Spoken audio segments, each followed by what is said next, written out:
السلام علیکم، welcome to back my channel. امید کرتی ہوں کہ آپ سب لوگ ٹھیک ہوں گے، میں بھی ٹھیک ہوں۔ کیا آپ نے کبھی سوچا ہے کہ جو باتیں ہم اپنے بچوں کے سامنے کرتے ہیں، ان سب باتوں کا ہمارے بچوں کے ذہنوں پر کیا اثر ہوتا ہے؟ بچے سب سنتے ہی نہیں، وہ ان سب باتوں کو اپنے بیہیویئر کا حصہ بھی بناتے ہیں۔ اس لیے کہتے ہیں کہ جب بھی بچوں کے سامنے بات کریں، ہمیشہ سوچ سمجھ کے کریں، کیونکہ جو آپ کرتے ہیں وہ سب باتیں بچے آبزرو کرتے ہیں۔ اکثر والدین اپنے بچوں سے ایک بات کہتے ہیں کہ تم کچھ بھی نہیں کر سکتے، یا تم سے کچھ بھی نہیں ہونا، تم کچھ نہیں کر پاؤ گے، تم نے ساری زندگی ایسے ہی رہنا ہے، تم تو ہو ہی نالائق۔ تو اس طرح کی باتیں بار بار کرنے سے بچے کا کانفیڈنس لیول ختم ہو جاتا ہے۔ ہمیں بچوں کو ایسے نہیں کہنا چاہیے۔ بچے اگر غلطی کرتے ہیں تو بچوں کو سمجھائیں، کیونکہ غلطیاں لرننگ کا حصہ ہیں۔ اگر بچے کریں گے نہیں تو سیکھیں گے کیسے؟ اپنے بچوں کو کسی کے بچے سے کمپیئر نہ کریں۔ اکثر والدین کہتے ہیں کہ فلاں کا بچہ دیکھو ٹاپ کرتا ہے، فلاں کا دیکھو اپنے والدین کا فرما بردار ہے، اس طرح کی باتیں کرتے ہیں۔ جو والدین اس طرح کی باتیں کرتے ہیں، ان کے بچے ایک تو جیلسی فیل کرتے ہیں، اور دوسرا بچے احساس کمتری کا شکار ہو جاتے ہیں۔ بچوں کو ہمیشہ موٹیویٹ کرنا چاہیے۔ اکثر والدین اپنے بچوں کو یہ کہتے ہیں کہ ہم تمہاری وجہ سے پریشان ہیں۔ اصل میں والدین کسی اور وجہ سے پریشان ہوتے ہیں، لیکن بچوں کو وہ یہ کہتے ہیں کہ ہم تمہاری وجہ سے پریشان ہیں۔ اگر ماں کسی اور وجہ سے پریشان ہے، یعنی کہ گھر میں کوئی بات ہو گئی یا ہسبینڈ کے ساتھ جھگڑا ہو گیا، تو اپنا سارا غصہ اپنے بچے پر نکالتی ہے۔ اس طرح کے بچے ہمیشہ خوفزدہ رہتے ہیں، اور اکثر اس طرح کے بچے ماں باپ سے اوائڈ کرتے ہیں۔ تو والدین کو چاہیے کہ وہ بچوں کے ساتھ ہمیشہ پازیٹیو رہیں۔ جب والدین بچے پر تنقید لگانا شروع کر دیتے ہیں نا،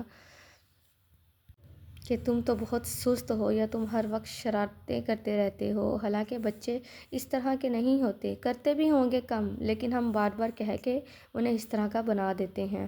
اور پھر جب بچہ اس طرح کے معاملات کرتا ہے تو ماں کو بہت زیادہ غصہ آتا ہے، اور والدین کے اس رویے سے بچے ضدی بھی ہو جاتے ہیں۔ بیٹا ہو یا بیٹی، ہمیں یہ کام کبھی بھی انہیں کہہ کر منع نہیں کرنا چاہیے کہ تم بیٹے ہو تم یہ کام نہیں کر سکتے، یا تم بیٹی ہو تم یہ کام نہیں کر سکتی۔ جیسے آج کل کے لڑکوں کو کوکنگ کا شوق ہوتا ہے یا گھر کے کام کا شوق ہوتا ہے، تو اکثر ماں یہ کہہ کر منع کر دیتی ہیں کہ تم لڑکے ہو، تمہیں یہ کام سوٹ نہیں کرتا۔ اکثر لڑکیوں کو سپورٹس کا شوق ہوتا ہے یا گیم کا شوق ہوتا ہے، تو انہیں بھی ماں یہ کہہ کر یا والدین کہہ کر یہ منع کر دیتے ہیں کہ تم لڑکی ہو تمہیں یہ کام سوٹ نہیں کرتا۔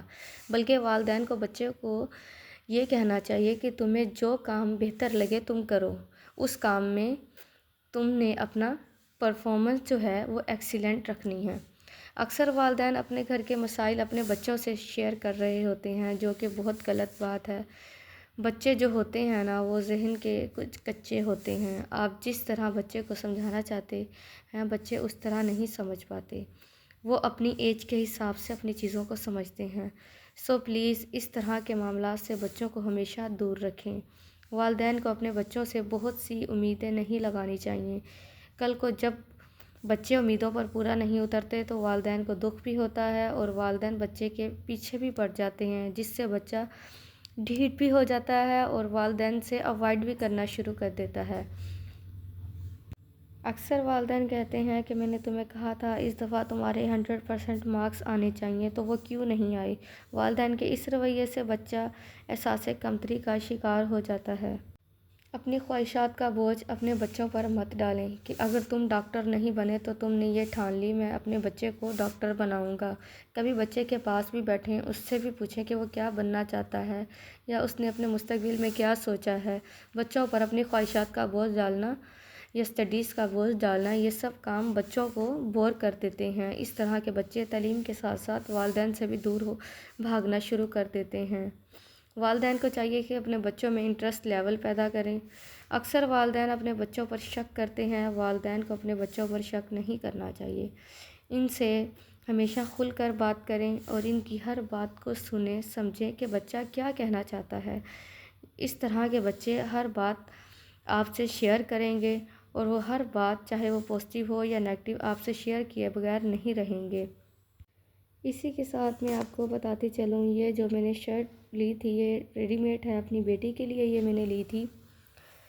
اس کے اوپر جو بیڈس لگے ہوئے تھے نا، وہ آپ کو پتہ ہے کہ ریڈی میڈس بیڈس جو لگے ہوئے ہوتے ہیں وہ اسی طرح کے ہی ہوتے ہیں، بہت جلد اتر جاتے ہیں، گلو سے لگے ہوئے ہوتے ہیں۔ تو اس کے لیے میں نے ایک بہت ہی اچھی مشین لی ہے جو کہ میٹل باڈی میں ہوتی ہے، اور یقین کریں اتنا اچھا یہ ورک کرتی ہے کہ ہر طرح کے اس پہ ہم موتی لگا سکتے ہیں۔ یعنی کہ اس مشین کے جو بیڈس ہوتے ہیں نا، وہ 1 نمبر سے لے کے 4 نمبر تک ہوتے ہیں۔ جو میں نے اپنی بیٹی کی فراک پہ لگائے ہیں یہ 1 نمبر ہیں، اس میں 2 نمبر بھی ہوتے ہیں، 3 نمبر بھی ہوتے ہیں، 4 نمبر بھی ہوتے ہیں۔ اس کے نیچے لوہے کی ایک ہک سی ہوتی ہے جو اسے اچھی طرح پریس کر دیتی ہے، اور یہ موتی جتنا مرضی زور لگا لو نکلتا نہیں ہے۔ یہ میں نے خاص طور پہ اپنی بیٹی کے لیے لی تھی کیونکہ اس کی میں فراک بناتی رہتی ہوں، اور آج مجھے پھر یاد آیا کہ میری بیٹی کے کچھ ڈریس اس طرح کے ہیں جن کے اوپر سے یہ بیڈس اترے ہوئے ہیں، تو چلو میں انہیں یہ لگا دوں۔ اور ساتھ ساتھ میں کچھ سامان بھی صحیح کر کے رکھ رہی تھی۔ یہ گلو مشین ہے، اور اس کے ساتھ میری سلائی مشین کی ٹارچ بھی ہے، اور کاویہ وغیرہ بھی ہے۔ یہ سب سامان میں ایک ہی پیکٹ میں رکھتی ہوں تاکہ جب بھی مجھے ضرورت پڑے آرام سے مل جائے۔ لیکن جو مشین کے بیڈس وغیرہ ہیں نا، وہ میں ایک ڈبے میں ڈال کے رکھتی ہوں تاکہ ان سے بکھرے نہیں، آرام سے چیز مل جائے۔ امید ہے کہ آپ کو میری آج کی ویڈیو پسند آئی ہوگی۔ اگر میری ویڈیو پسند آئی ہے تو ویڈیو کو لائک، شیئر اور سبسکرائب کرنا مت بھولیے گا۔ بہت ہی جلد آپ کے لیے میں مزے کے کچن کے ہیکس اور بھی مزے کی ٹپس لے کے آؤں گی۔ آپ نے بس میری ویڈیو کو فل واچ کرنا ہے اور سبسکرائب کرنا مت بھولیے گا۔ ملتے ہیں آپ کو نیکسٹ ویڈیو میں۔ اللہ حافظ۔